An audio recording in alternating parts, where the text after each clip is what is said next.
Give yourself permission to explore like a beginner. Start a journal with prompts like, when do I feel most alive? Or what sparks my curiosity right now? Experiment weekly with small things, a new genre of music, a different route to work, a recipe, a hobby, just something that's out of the ordinary for you.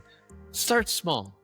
The goal is to create sparks of insight, not instant clarity. You're taking small steps. You don't have to figure it all out.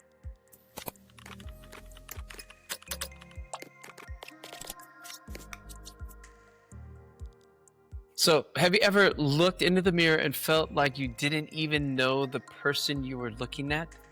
That moment where you think, who am I really? Maybe it's subtle at first. You feel a little disconnected from yourself, from your values, from your dreams, or maybe it's loud and jarring, like a shockwave through your life after a breakup, a job loss, moving cities, or some other life shakeup. Or maybe you have no idea how you've gotten here, and it all just kind of happened. I've been there. That feeling of living someone else's life, going through the motions, and not even recognizing the person in the mirror. It's kind of unsettling. But here's the thing, that feeling isn't a sign that you're broken. It's often the beginning of a profound, transformative journey. It's an invitation to rediscover yourself, to build a stronger, more authentic identity.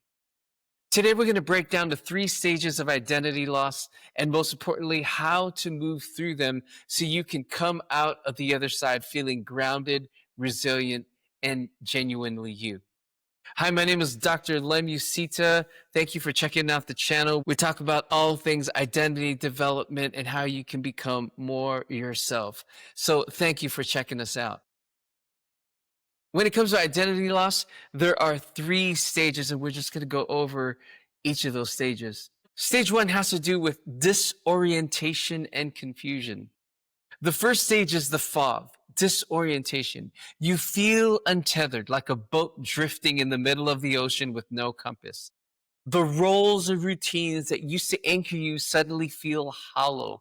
This stage usually hits after a major life event, such as a breakup, job loss, a health scare, becoming a parent, or even transitions we think of as good, graduating, moving, getting a promotion.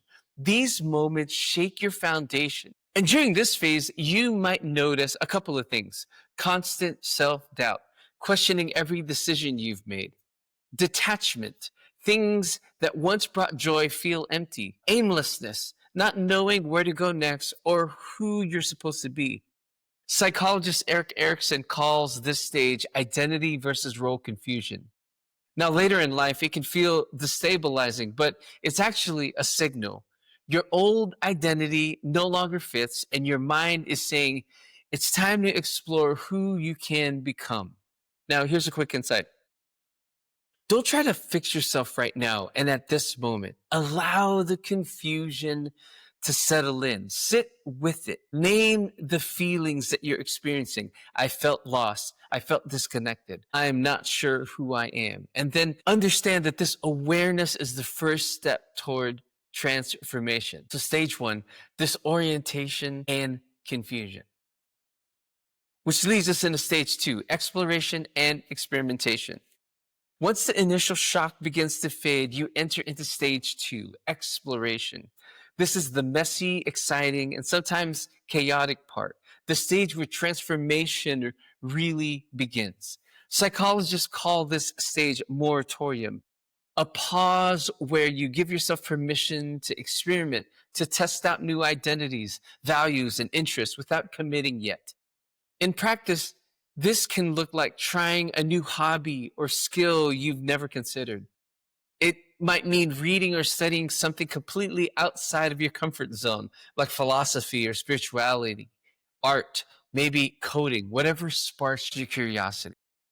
It might mean meeting new people, expanding your social circle, and letting go of relationships that no longer fit. That's all part of this process. But the key here is active exploration. You're gathering information about yourself. Every new experience is a mirror. And then you can ask yourself questions like, does this feel like me? Does this light me up? Does this align with my deeper values? Now, here's a reality check. This stage can feel awkward. You may look or feel phony at first, and people might give you weird looks. And yes, you will try things that don't necessarily stick, and that's okay. Every failure is data. Every failure can teach you and show you something about yourself. Every dead end teaches you something new about who you are, which is just as important as discovering who you are. So, stage two, exploration and experimentation. And then it leads us into stage three, rebuilding and commitment. After exploring, you start piecing together a new identity. This is stage three, rebuilding. Now, here, the scattered pieces you've collected start to form a coherent picture. Certain roles, interests, and values begin to resonate on a deeper level. Psychologist Dr. James Marcia calls this identity achievement. Not a trophy, but a deep, conscious commitment to who you are choosing to become. This doesn't mean rigidity. A healthy identity is flexible, able to evolve as life changes, but it does mean intentionality.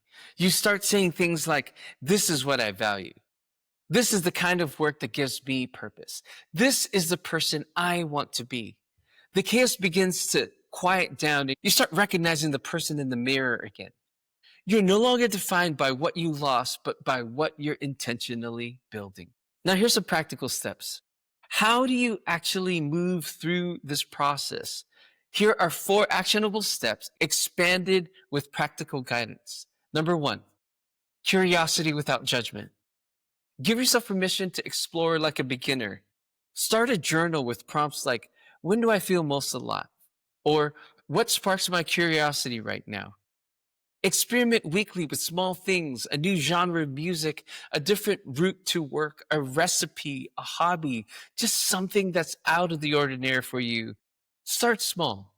The goal is to create sparks of insight, not instant clarity. You're taking small steps. You don't have to figure it all out. Number 2, reframe the chaos. Exploration is uncomfortable, so embrace it. Feeling awkward or failing is a sign that you're growing. Treat yourself like you treat a friend with patience, kindness, and encouragement. For some of us, it's super hard to do. Now, let me give you a quick exercise. When a failure happens, write down what you learned instead of what went. Then number 3, build your identity team. This is such a great insight. Identity doesn't form in isolation. Surround yourself with people who can hold space for your growth. Trusted friends, mentors, therapists, or a coach can help you process confusion, give perspective, and hold accountability. Now, here's a tip that I want to share in light of this. Share your exploration with someone safe. Just verbalizing it can clarify what matters most. Number 4, create a multifaceted identity. Don't put all your identity eggs in one basket. Diversify your sources of meaning. Career plus creative outlet plus relationship plus personal growth plus service. Now, here's an example. Don't just be a parent. Be a parent and a writer, a hiker, a friend, a student of life. The more dimensions you cultivate, the more resilient your sense of self becomes, and the less life events can shake your core.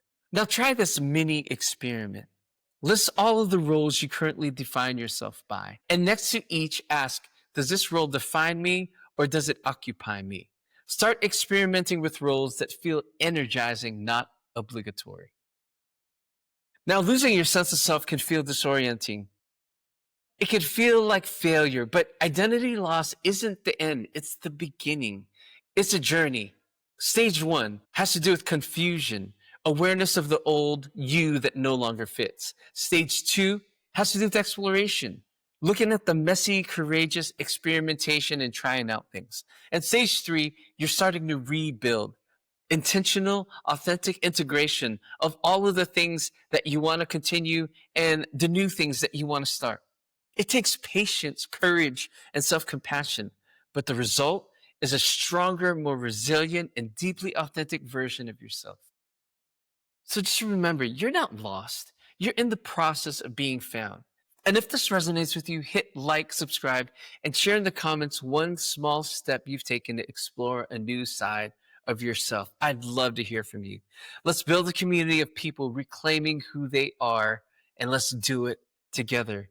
Until next time, thanks for checking it out.